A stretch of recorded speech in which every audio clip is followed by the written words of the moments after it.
Today I want to guide you through the best Yonex badminton shoes. I'm talking the most injury preventive, the best cushioned, the most speedy lightweight, the all-around option if you're just not sure what to get, or if you are someone with a smaller body frame or a bigger body frame than I have, since that can also impact which shoes will suit you the best. I also want to talk about what to do if you have narrow feet, as Yonex tend to offer quite a roomy toe box in their badminton shoes. You would think that it would be pretty straightforward which Yonex badminton shoe is best, since they often just have one option per category. But after testing these shoes for hours on court, I found that just isn't the case. Some were a nice surprise, while others were less so. In the name of transparency, I should point out that there is one shoe that I haven't tested for this, and that's the Yonex Infinity that you can recognize with its two boa dials on the side. I noticed that it has the old outsole grip that you'll find on all the former options of all of these shoes, meaning that I have a sneaking suspicion that it might be phased out or upgraded soon, and that's why it's not included here. Now keep in mind that I'm an intermediate player with mediocre footwork and some bad habits, so my experience might differ from yours. For example, I tend to land very heavily on lunges and be late to the shuttle, which means that my toes often bump against the front of the shoe. That means I might prefer more padding in the toe box than other players. I'm Aske from Beast Badminton, and let's dive into the honorable mention first. When I began playing badminton after like 15 or 20 years away from the courts, I first played with a budget badminton shoe. Eventually I was ready to upgrade, and I got my hands on the Yonex 65 C3. I picked that one because I noticed Victor Axelsen was playing in it, and what feels like all the professional Yonex sponsored players. And I'm sure that you've seen someone, maybe a buddy of yours, play with it where you're playing, or maybe you're already playing it yourself. It's super popular, and when I got it, I was immediately impressed. It felt so grippy on court, it was so comfortable. Overall, it just felt great. But I was also comparing it to a budget shoe, so for that higher price point, you would kind of expect more as well, right? But now that I've tested a bunch more badminton shoes, I realized that it's really nothing special compared to other badminton shoes at the same price point. It's not particularly injury preventive or comfortable, but it does a pretty good job of balancing those things with somewhat low weight. But I feel like it's worth mentioning as a reference point because so many players are familiar with this shoe. Now, speaking of low weight, let's dive into the best lightweight and speedy shoe from Yonex next. Now, when it comes to the best and fastest badminton shoe from Yonex, there's really no surprises here. It's the Aries C2. It comes in at just 274 grams, in my size 28.5 centimeters, compared to say the 65 C3 that comes in at 350 grams or so in the same size. And you really notice the difference at the end of a difficult game when you're really just tired and you're trying to make it through. You'll notice how less bogged down you are compared to supportive shoes or even some all-around shoes. On the other hand, it felt far too fatiguing on my knees and legs, and I felt more fatigued than I have ever been testing a badminton shoe. Some readers on the blog have mentioned how much they love this shoe, which made me realize that it's a much better fit for players with a smaller body frame than I have. My impression is that they'll get less fatigued and have less strain on the knees, and so won't feel so affected after playing in it. With that in mind, let's move on to the best Yonex badminton shoe for injury prevention.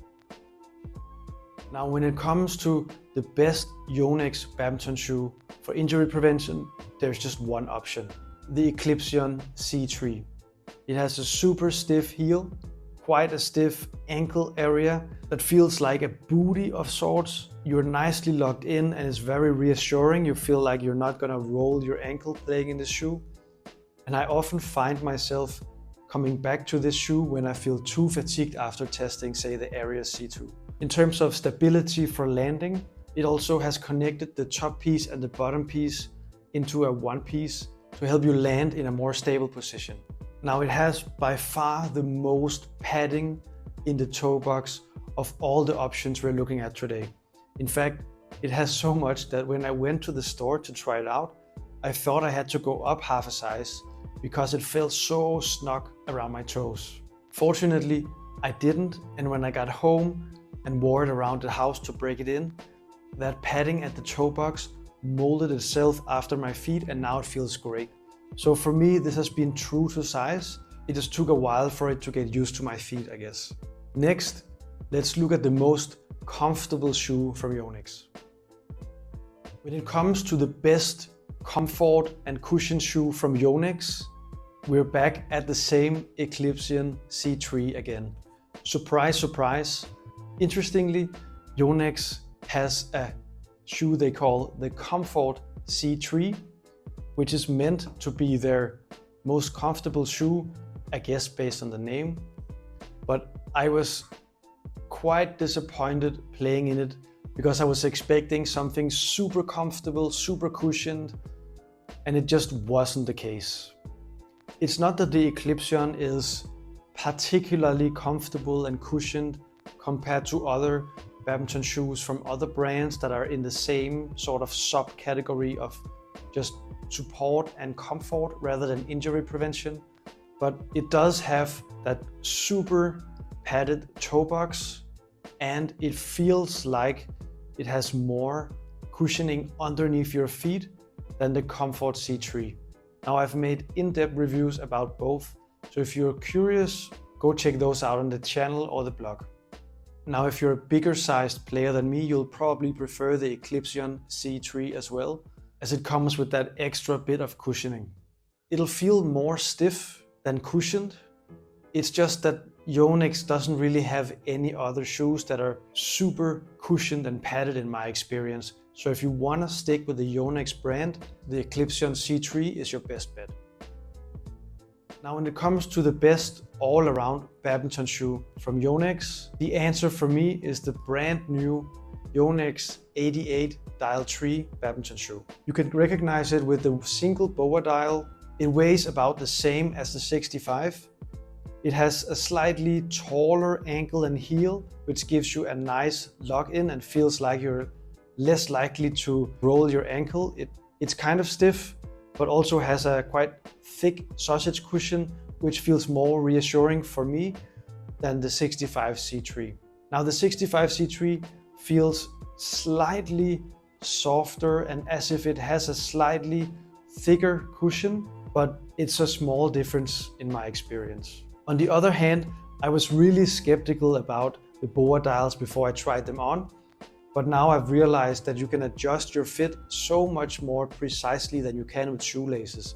And they're really fun if you need to tweak something between rallies. It's nice and quick.